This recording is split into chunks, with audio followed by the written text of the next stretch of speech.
আসলে আঙুল ফুলে কলা গাছ যাকে বলে, যুগান্তরের একটা রিপোর্ট। ছিলেন টিনের চালাঘরে, এখন শত কোটি টাকার মালিক সাবেক রেলমন্ত্রী সুজন, অনেকে বলে কুজন। সুজন সে নয়, সুজন মানে সুন্দর যে জন তাকে বলে সুজন, আর কুজন মানে কুৎসিত খারাপ যে জন তাকে বলে কুজন। অ্যাডভোকেট নুরুল ইসলাম সুজন, দেখছেন তো ব্যর্থতা। সে আর ওই যে আর একজন ছিল, কি নাম জানো, মুজিবুল হক, অপদার্থ। দুই অপদার্থ মিলে পুরো রেলটাকে একদম ডুবাই ফেলছে, লুটপাট করছে, নিজের বউ ছেলে মেয়ে সবাইকে লাগাই দিছে এই রেলের কাজে। ফলাফল কি? শূন্য। অথচ শত শত কোটি টাকা ব্যয় হয়েছে, এবং এখানে সম্ভবত ভারতের বিনিয়োগ, ভারতের প্রকল্পের টাকা নিয়ে নয়ছয় করা হয়েছে। ভারত হয়তো চাইছে যে কিছু লোকজনকে ইয়ে করা, মানে বাংলাদেশে ভালো প্রজেক্ট হোক, এটা তো ভারতের চাওয়া হইতে পারে না। লুটপাট হোক বা অসুবিধা কি আছে, বাংলাদেশ শোধ করবে, সেটাই হয়েছে। অ্যাডভোকেট নুরুল ইসলাম সুজন একসময় ছাত্র নেতা ছিল। এটি কিসের ছাত্র নেতা? এই রাজশাহীর সব কুলাঙ্গার। টানা 15 বছর রাজশাহী 2 বোদা দেবীগঞ্জ উপজেলা আসনে সংসদ সদস্য ছিলেন। একাদশ জাতীয় সংসদে নির্বাচিত হওয়ার পর দায়িত্ব পান রেল মন্ত্রণালয়ের। এমপি ও মন্ত্রিত্বের দীর্ঘ এই সময় নেতৃত্ব কর্তৃত্ব নিজের হাতের মুঠোয় রেখে 2 হাতে টাকা কামিয়েছেন সুজন।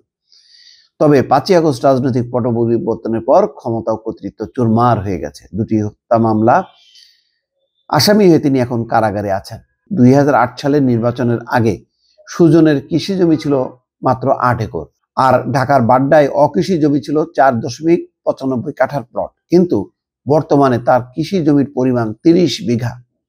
আর অকৃষি জমির মধ্যে ঢাকার বাড্ডায় 4.95 কাঠার প্লট, উত্তরায় 5 কাঠার প্লট, বনশ্রীতে 2টি 1100 বর্গফুটের ফ্ল্যাট, ধানমন্ডিতে 1800 বর্গফুট আয়তনের 2.9 শতক জমিতে 5 তলা পাকা বাড়ি রয়েছে।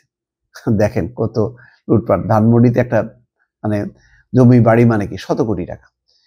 স্থানীয় বাসিন্দা মোহাম্মদ আলী মেম্বার বলেন, নুরুল ইসলাম সুজন পৈতৃক নিবাস বোদা উপজেলার ময়দান দিঘি মহাজনপাড়া গ্রামে। সেখানে বাপ দাদার আমলে নির্মিত টিনের চালার ভাঙাচোরা ঘরে বসবাস করতেন সুজন। কিন্তু এমপি হওয়ার পর তার অবস্থার উন্নতি হতে থাকে, মন্ত্রী হওয়ায় সম্পদ বাড়তে থাকে দ্রুত গতিতে। 2022 সালে সুজন পুরনো বাড়িটি ভেঙে 2.5 কোটি টাকা ব্যয়ে নির্মাণ করেন বিলাসবহুল 3 তলা বাড়ি। অবশ্য 5ই আগস্টের পর বিক্ষুব্ধ লোকজন বাড়িটি ভেঙে গুঁড়ি দেওয়ার পর গান পাউডারের সাহায্যে পুড়িয়ে দেয়। বর্তমানে জনমানব শূন্য ভূমিভূত বাড়িটির প্রধান গেটে তালা লাগানো আছে, যদিও এর আগেই মন্ত্রীর পরিবারের লোকজন এলাকা ছেড়ে অন্যত্র চলে গেছেন। হ্যাঁ, এই হচ্ছে চেহারা। শুধু সুজন নাই, এরকম সুজনের মতন অসংখ্য সুজন এখন ছড়ায় আছে। এদের এখন সেই প্রাসাদ গড়ছে, এখানে দেশের বাইরে গড়ছে। তো এখানে মোটামুটি মনে করছে যে থাকলে এখানে, যদি পরে নাও পাওয়া যায় বিদেশে। কিন্তু অনেকে আর সে যাওয়ার সুযোগ পায়নি। শেখ হাসিনা হঠাৎ করে নিজেই পালাই গেছে, কাউকে না জানায়, ফলে এরা আর পালানোর সুযোগ পায়নি। এখন জেলের ভাত খাচ্ছেন, জেলের ঘানি টানছেন। দেখা যাক এখন এদের কাছ থেকে দণ্ড দেয়া, শাস্তি দেয়া, এবং তাদের এই লুট করা সম্পত্তি রাষ্ট্রের কল্যাণে রাষ্ট্রের কাছে ফেরত আনা, এটাই হচ্ছে বড় চ্যালেঞ্জ। দর্শক ভালো থাকবেন, আল্লাহ হাফেজ।